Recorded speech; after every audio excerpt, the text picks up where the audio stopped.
បងណាជាបាសួស្តីបងប្អូនទាំងអស់គ្នាចានៅថ្ងៃនេះអ្នកគ្រូនឹងមកបន្តចំណុចមួយទៀតតាក់ទងនឹងការរាប់ចំនួនពី0ដល់9ចាយើងសូមបងប្អូនមើលមកលើក្តារខៀនអ្នកគ្រូនឹងរំលឹកលេខទាំង10តួអ្នកគ្រូធ្វើអំណានឲ្យកូនទាំងអស់គ្នាម្ដងទៀតចានេះគឺជាលេខទាំង10តួអញ្ចឹងអ្នកគ្រូនឹងអានឲ្យកូនស្ដាប់កូនអានតាមអ្នកគ្រូនឹងអានដោយខ្លួននឹងខ្លួនឯងចាអ្នកគ្រូចាប់ផ្ដើមសូមកូនចូលរួមទាំងអស់គ្នា0ស្ដាប់អ្នកគ្រូសិនកូន1 2 3 4 5 6 7 8 9 10ចាអញ្ចឹងកូនទាំងអស់គ្នាបានស្ដាប់អ្នកគ្រូហើយអញ្ចឹងអ្នកគ្រូអានកូនអានតាមអ្នកគ្រូចាប់ផ្ដើមទាំងអស់គ្នាកូនចាប់ផ្ដើម0កូនចូលរួម1 2 3 4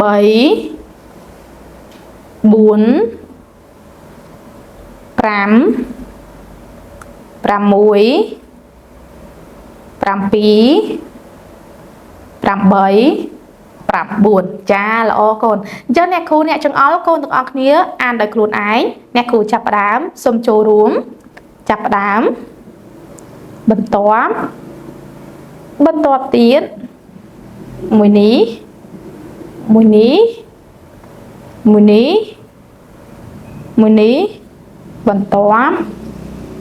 បន្ទាប់ទៀត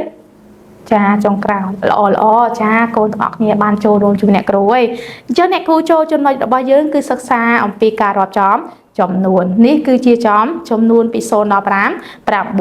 យើងអ្នកគ្រូចាប់ផ្ដើមដំបូងគេគឺ0នេះគឺជាពាក្យអាន0ចាអញ្ចឹងកូនមើលផ្នែកខាងនេះចាកូនឃើញក្របបាល់អត់កូនចាហើយមានសញ្ញាខ្វែងនៅចំចំណុចកណ្ដាលនេះបញ្ជាក់ថាអត់មានក្របបាល់ទេឬក៏កូនលុបអានឹងចេញមានន័យថាទេហ្នឹងកូនស្មាអត់មានក្របបាល់ដែរអញ្ចឹងនេះគឺ0ដែលមានន័យថាអត់មានក្របបាល់ឬក៏ទេចាបន្ទាប់ទៀតនេះគឺជាពាក្យអាន1ចាអញ្ចឹងសូមកូនមើលផ្នែកខាងនេះនេះតើក្របបាល់ពេលហ្នឹងមានចំនួនប៉ុន្មានកូនចាគឺមានចំនួនតែ1ទេនេះគឺ1តំណាងឲ្យក្របបាល់មួយនឹងចាបន្ទាប់ទៀតសូមកូនមើលខាងក្រោមកូនមើលទាំងអស់គ្នាចានេះគឺជាពាក្យអាន2ចាអញ្ចឹងក្របបាល់នេះពេលហ្នឹងគឺមានចំនួនប៉ុន្មានកូនចាកូនទាំងអស់គ្នាដឹងហើយយើងចូលរួមរាប់ជាមួយអ្នកគ្រូ1 2ចាក្របបាល់មានចំនួន2នេះគឺ2បន្ទាប់ទៀតសូមកូនមើលចានេះគឺជាពាក្យអាន3ណោះចាចឹងក្របបាល់គឺមានចំនួនកូនចូលរួមរាប់ជាមួយអ្នកគ្រូ1 2 3ចាក្របបាល់ចំនួន3នេះគឺ3ចាបន្ទាប់ទៀតខាងក្រោមកូននេះកូនឃើញអ្នកគ្រូចង្អុលនេះគេហៅថាពាក្យអាន4ចានេះគឺក្របបាល់មានចំនួនប៉ុន្មានកូនចាគឺមានចំនួន4យើងកូនរាប់ជាមួយអ្នកគ្រូមើល1 2 3 4ចាពិតជាចំនួន4នេះគឺ4ចា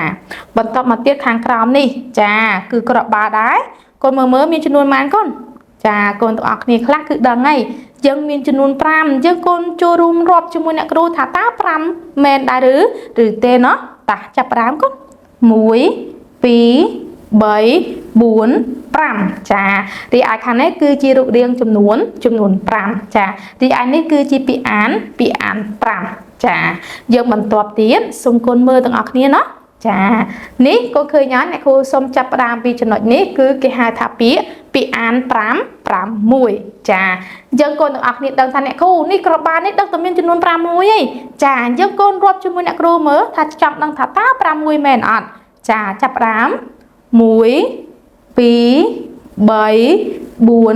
5 6ចានេះគឺរូបរាង6ចាបន្តមកទៀតនេះពាក្យអាន7ចានេះក្របបាល់ក៏មានចំនួន7ដែរកូនរាប់មើលកូនជួយរាប់1 2 3 4 5 6 7ចាគឺ7នេះគឺជារូបរាង7ចារីឯខាងក្រោមកូនមើលពាក្យអានគឺ5 8ត្រូវអត់កូនចារីឯនេះកូនចូលរួមរាប់មើលកូនតាអ្នកគ្រូចង្អុលឲ្យកូន1 2 3 4 5 6 7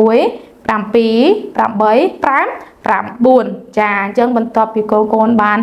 ដឹងពីចំនួនដឹងពីការរាប់ចំនួនពី0ដល់9ហើយអ្នកគ្រូមានកិច្ចការសាលាសម្រាប់កូនកូនទាំងអស់គ្នា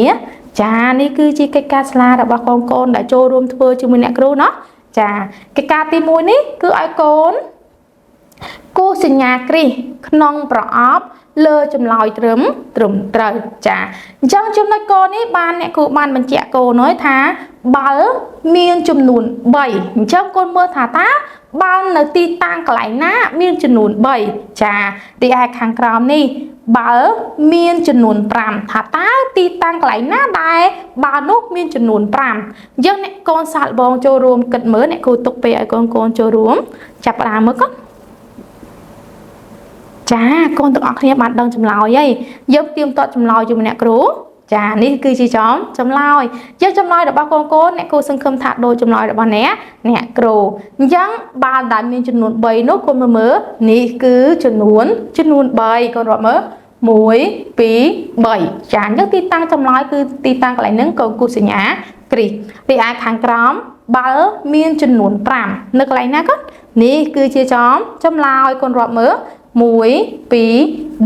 4 5ចានេះគឺជាចំនួនដែលយើងត្រូ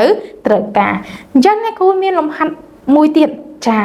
យើងសូមកូនមើលនេះលំហាត់ទី2เนาะចាលំហាត់មួយនេះគឺឲ្យកូនបំពេញចំនួនតាងរូបឲ្យត្រឹមត្រូវចាអញ្ចឹងផ្នែកខាងនេះគឺជាចំនួនគ្រាប់បាល់ទីឯខាងនេះកូនដាក់ចំនួនតែមានរូបរាងចំនួនម៉ានអីចឹងទៅអញ្ចឹងកូនចូលរួមគិតជាមួយអ្នកគ្រូមើលអ្នកគ្រូទុកពេលឲ្យកូនហើយចាំទៀមទាត់ចម្លើយជាមួយអ្នកគ្រូចាកូនទាំងអស់គ្នាបានគិតហើយតាទៀមទាត់ចម្លើយកូនទាំងអស់គ្នាសូមកូនមើលនេះតើចម្លើយរបស់កូនត្រូវអត់កូនចាអញ្ចឹងកូនទៀមទាត់ទាំងអស់គ្នានេះមានន័យថាអត់មានគ្រាប់បាល់ទេត្រូវអត់កូនបើសិនជាអត់មានគ្រាប់បាល់ទេគឺយើងបំពេញថា0ស្មើនឹងតើទេទីឯខាងក្រោមនេះមានប៉ុន្មានកូនរាប់មើលកូន1 2